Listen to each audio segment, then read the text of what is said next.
Flipping for Youth. Learn more right after this. I'm transferring to the University of West Georgia. Columbia University. Kennesaw State. UGA. Loyola University in Chicago. Grambling State. Shorter University. I'm going to Greensboro College, and we all got our start at Georgia Highlands. No matter where your educational journey takes you, you can get your start at Georgia Highlands College. Georgia Highlands College. Enroll, engage, excel.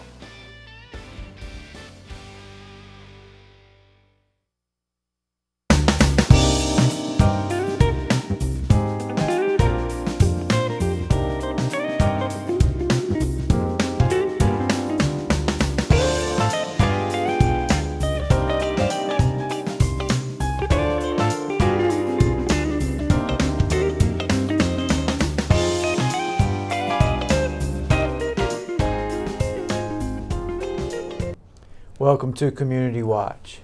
Greg, Doc. how you doing? No, yeah, flipping. Oh, we're flipping. Yeah, flipping. Well, we have done a show about the Noon Optimists, in part about their Pancake Breakfast fundraiser, which is a pretty remarkable event, but also about the organization. True. We've done that just about every year for a while. For a while, yeah. And I'm always amazed, you know, the level of commitment from not only from the people within the Noon Optimist for putting this event on, but also the community, because this is a very well supported, you know, organization for as their fundraiser. So I mean, the commitment is there on both parts. Yeah. It really is a massive event. It sounds simple. A pancake breakfast sounds simple, yeah, but this is a massive event. I mean, it's really pretty amazing. It's a lot of pancakes Yeah. and sausage that day. And I think the thing, and I know we'll get this information from our guest today, but I think this is their one fundraiser every year. So and they ordered, and I'm gonna tell Scott that he has to thank you, because now every year I buy sausage because of you. Yeah. Because it's not just sausage; it's a special not sausage. Just sausage, and it's good. Yeah, it is. Right. That's right. And I actually give it as gifts. Really? Yeah. Now, see, I hadn't considered that. Yeah, because you just can't buy it anywhere. So Yeah, I mean, right. But anyway, we are going to talk about the Pancake Breakfast and the Noon Optimist. So stay with us. We'll be right back with our guest after this.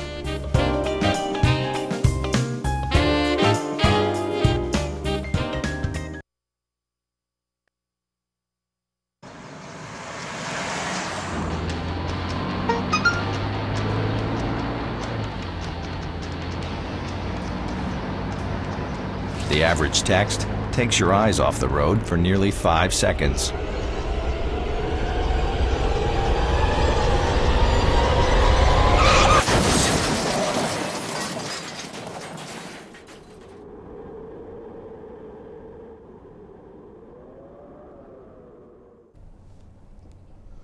Welcome back to Community Watch. We're very happy to have with us Scott Moody and Mark Eubanks. Welcome to the show. Welcome back to the show, I should say. Yes, good to be here. And Scott, you are president this year. I am. Of the Noon Optimist. Yes, absolutely. And Mark, you were kind of the... I'm a has-been. You're the... No, I was saying you're kind of the Yoda of the Noon Optimist. There you go. Yeah. I've been around a while. I've got to say something though. This has got to be a typo on your press release that this is the 55th annual. That can't be right. It is. The 55th annual. 55 years. that's older than me. It's older than me. It's older than me. I'm thinking. It's almost older than me. Yeah. Like, wow. Y'all been flipping It's pancakes. not older than me. Y'all been flipping pancakes for longer than I've been living. You know, so. And they finally have it right. We figured it out. We've worked it out. After all these years, we've about got it ready. I have to tell you, when I first went, the first time I ever attended, and I was like, man, I'm not, I had bought my ticket, so I had showed my support, and the line was long. I'm not going to stand in this line. It's just, I bought my tickets, I gave it my support, and somebody was talking, I was like, oh, this is a lot. It was like, no, get it, it won't take no time. And honestly, that line was outside of the Civic Center, and but it went so quick. And then it's like it was just a fine-tuned machine. You just went down an assembly line almost, and it was just that quick.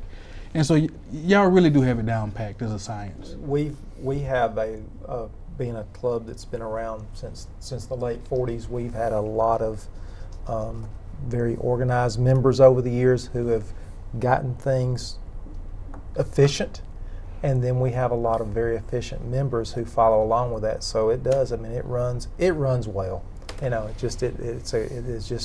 it's not that difficult to be the organizing chairman as I'm sure it was at one time.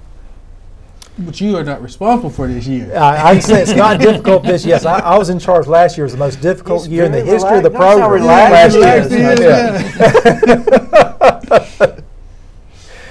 So the vice president, or president-elect is the person in charge of the... Yeah. Susan Jones is in charge this year. She's doing a great job, got everything organized. We've got a lot of our members have already signed up for their job duties for the day. We've already, as a club, distributed and sold what we call one freezer full of sausage, which is 800 pounds, and we're about halfway through the second load. So there's 1,200 1-pound packages of sausage that have either been sold or is out there to be sold already. And how much sausage do y'all normally sell for the pancake breakfast? In the individual packages, it's usually around 2,400 pounds, and then the day of the event, I think in patties we do I think it's 400 pounds, but it's in the patties that the people eat. But we plan on serving over 2,000 people, and that's usually what we do. How has the event changed over the years? Because I mean, it seems like it's almost like an annual holiday. It's gotten to be the tradition is so firm that it just seems like part of the community now. It's a social affair. It really is. Yeah. I mean, a lot of people come there to see friends that maybe they don't see but once or twice a year, and they see it during the pancake breakfast. So it has become a tradition in that regard. Of course, we always do it the week before Thanksgiving, so a lot of folks are out beginning to do some Christmas shopping and so forth. Which also kind of brings the crowd to it, Well, how has it changed over the years? Or I mean, surely it wasn't this huge always. Yeah. Well, we have got, gradually we have acquired equipment that has put us into the situation where we can move that line as quickly as you said a while ago, Chris. And we've got other features. I don't know if y'all have seen our little bowls that we actually squirt the pancake mix out with.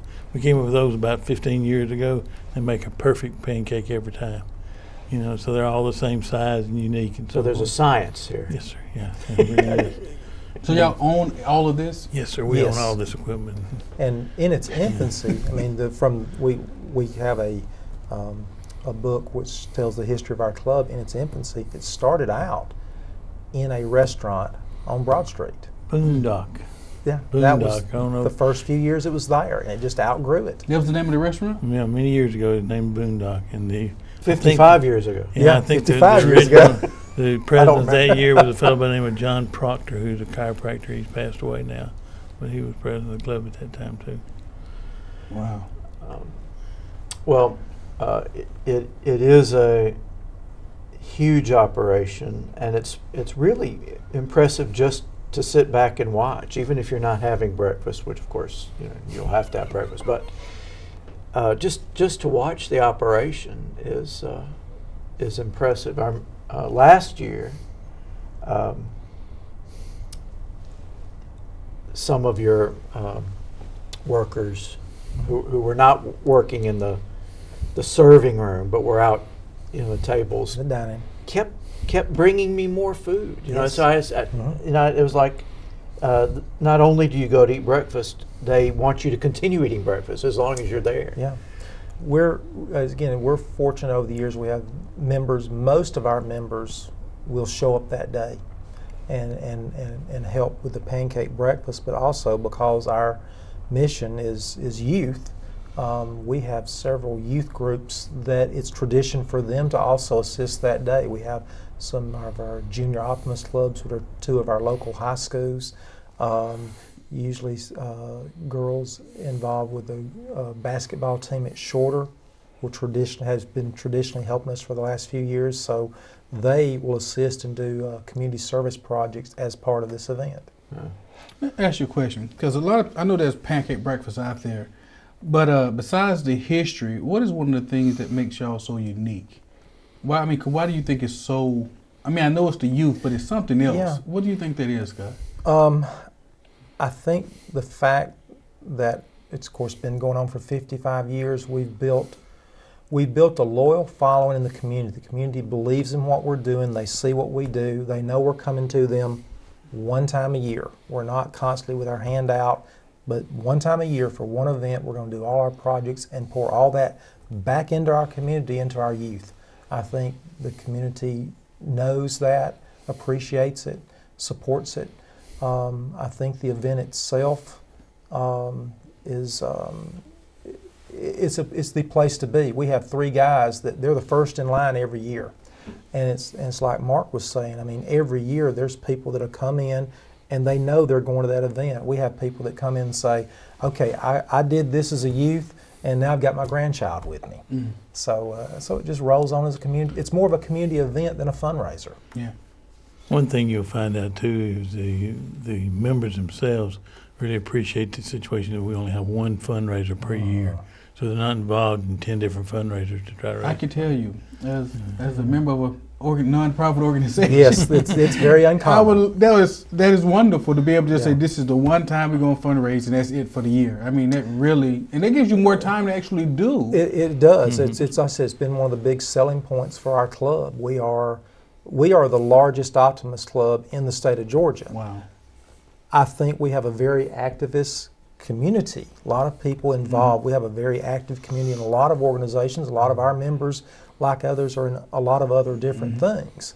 But one of the things that helps us sell ours is we're going to fundraise for 6 hours one time a year. And the rest of the time we're going to do our projects and put that money back into the youth of our community. Now, I don't guess this puts added pressure on this one event since it's the only event. No, not at all. But what is it you need to make? Or what do you anticipate making from the event? Do you want me to take that, or do you want to? We try to raise, or we have raised in the last few years, in excess of $30,000. From the one event. And of course, 100% of that money goes back into the community. We don't, do anything else with that funds other than that. So. And I assume if you were to break expectations, that would just give you more to use. Correct. Right. So. That's what we do. We do a preliminary budget, and we kind of plug in the things that we think based on these numbers. And as it varies a tiny bit from year to year, we adjust our budget.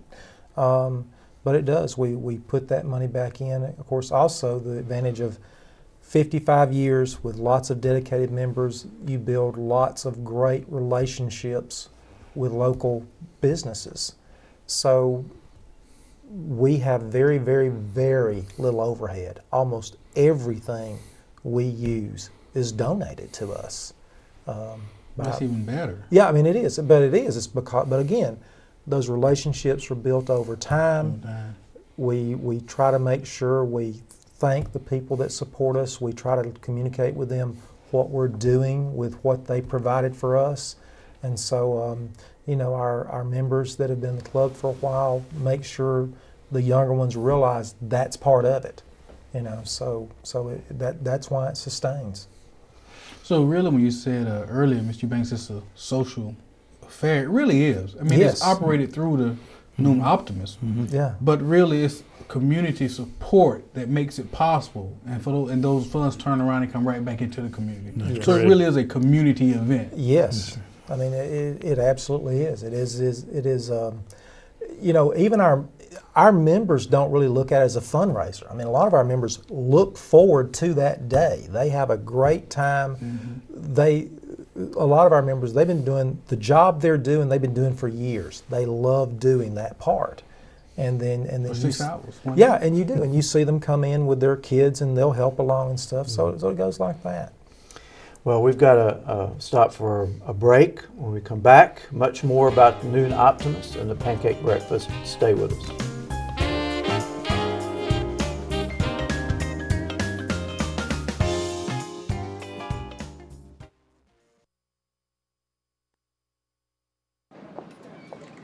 Hi, may I please have an application? Thank you.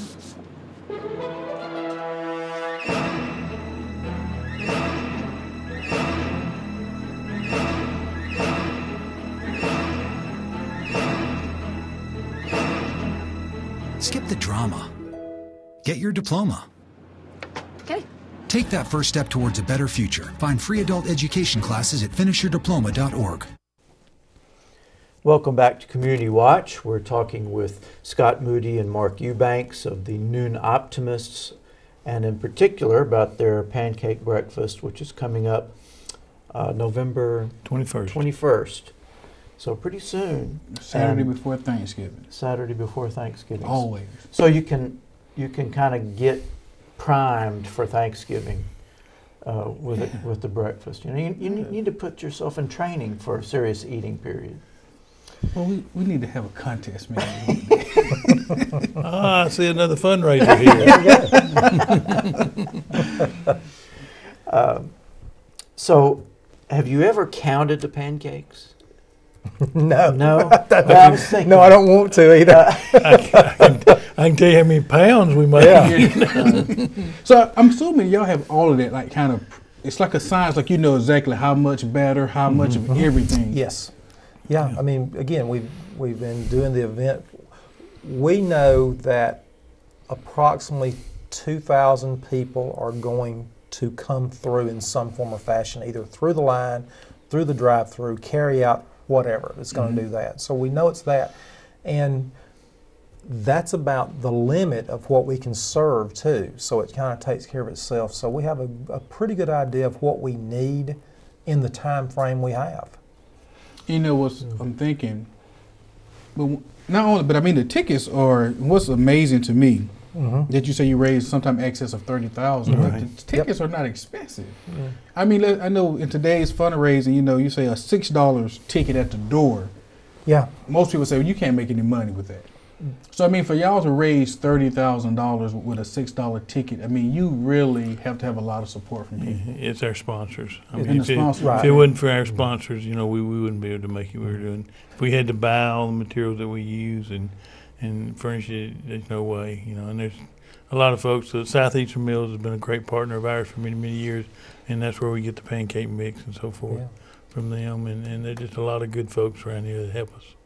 You know, I have to say, Doc, that when you really look at it, that it really is a community. I mean, I'm kind of stuck on it because with great sponsors, you're able to put on the event, to raise money for area youth, but you're also able to keep the tickets low enough that those area youth can also participate in the fundraiser itself. That's great. Because if tickets are too high, certain families can't participate. There's, you know, when you have something that's successful, the highest form of flattery is to copy it or imitate it. So there are a number of other groups, organizations that do pancake breakfasts, which is great, you know, no problem. But our ticket is the least expensive ticket.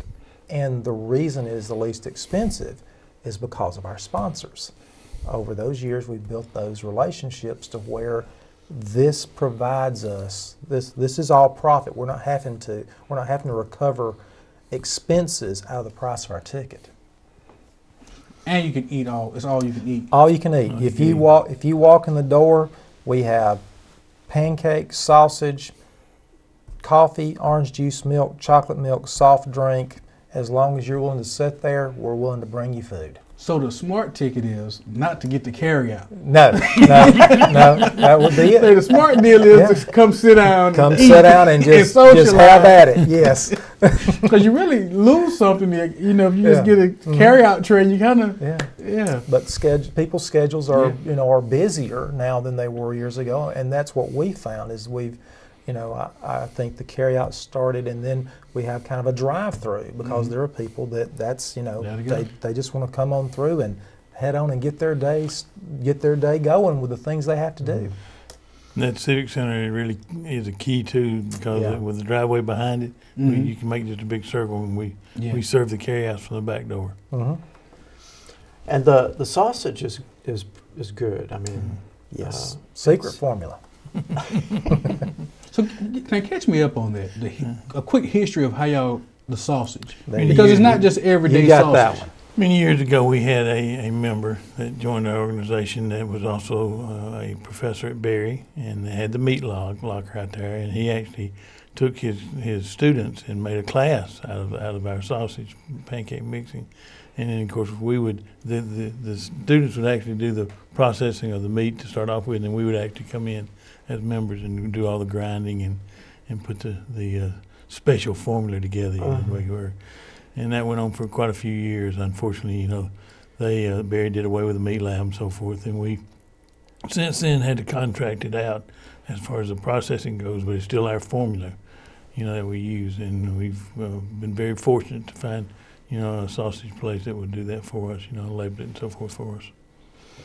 So the sausage is not sausage you just go in any grocery store and pick up off the shelf. No, sir. And the thing about ours that's different is because it's fresh. Like if they show up the day of the event, we pick that sausage up, just finish processing Friday, and serve it the next day. So at most, that sausage is maybe a day and a half old, maybe.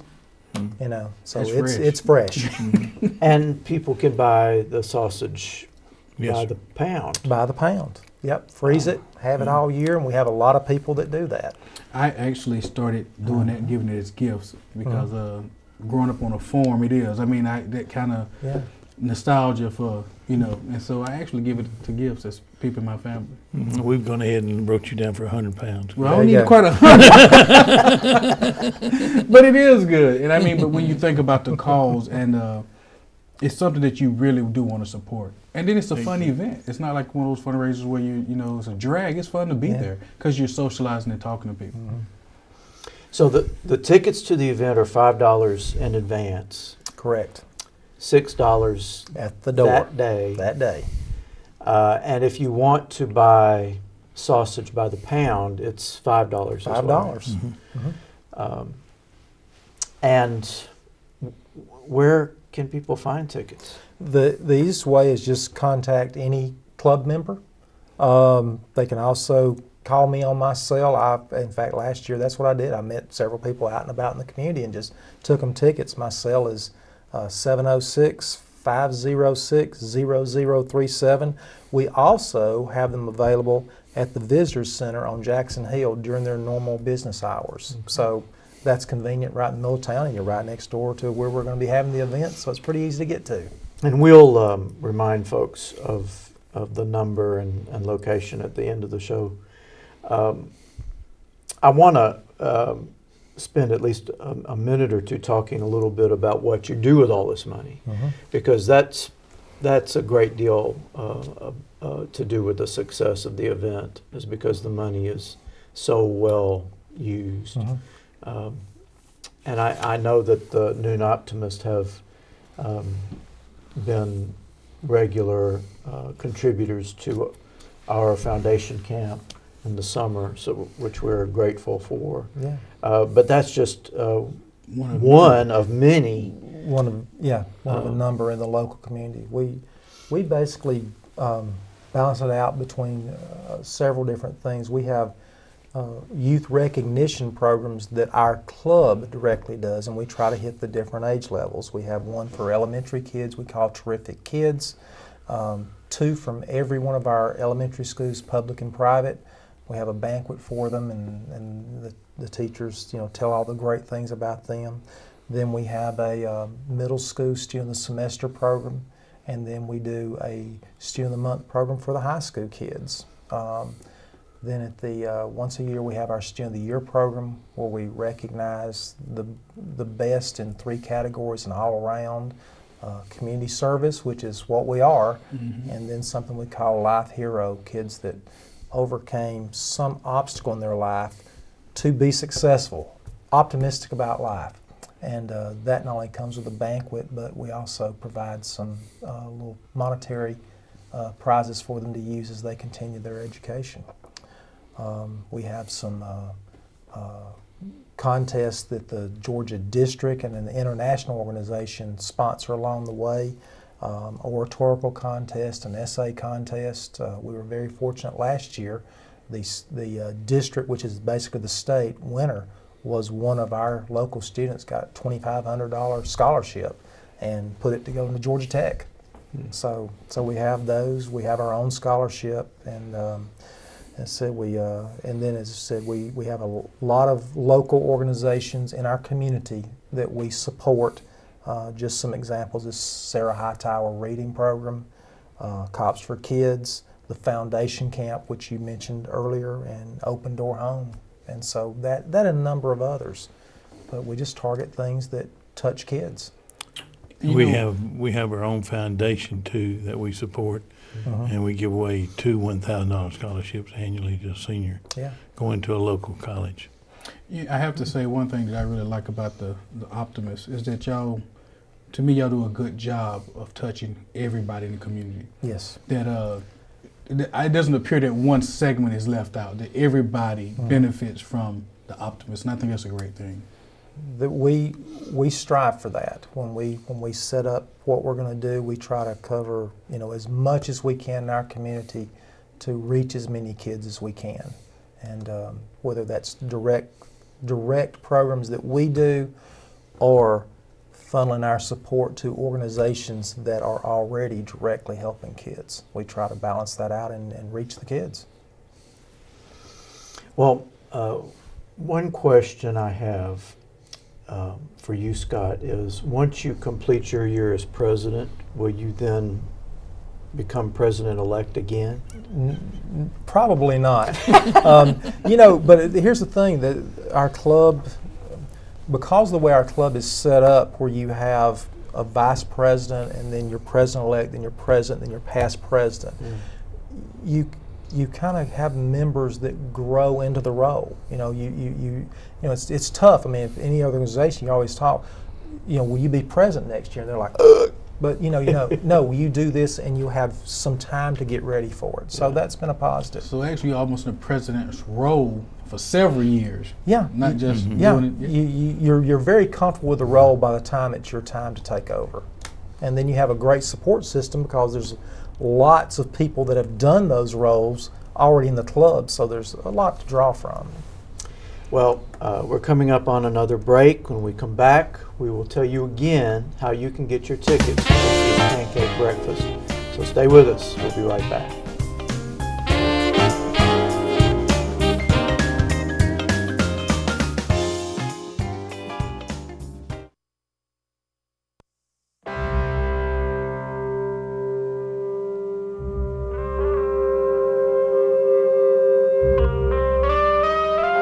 Seven 7,000 high school students drop out every school day. That's a line of desks more than 4 miles long. We can keep students in school. Visit boostup.org and take the first step. Welcome back to Community Watch. We've been talking with Scott Moody and Mark Eubanks of the Noon Optimist Club about their upcoming annual Pancake Breakfast, the 55th annual. Tickets available from members, and if you would like to call Scott about tickets, 706-506-0037, or go to the Visitor Center up on Jackson Hill by the Civic Center. It's coming up on November 21st, so you got to get your tickets. Great cause. great breakfast, so make sure you get your tickets, and we got to order some sausage. Yeah. Thank you for being with us. We'll see you next time on Community Watch.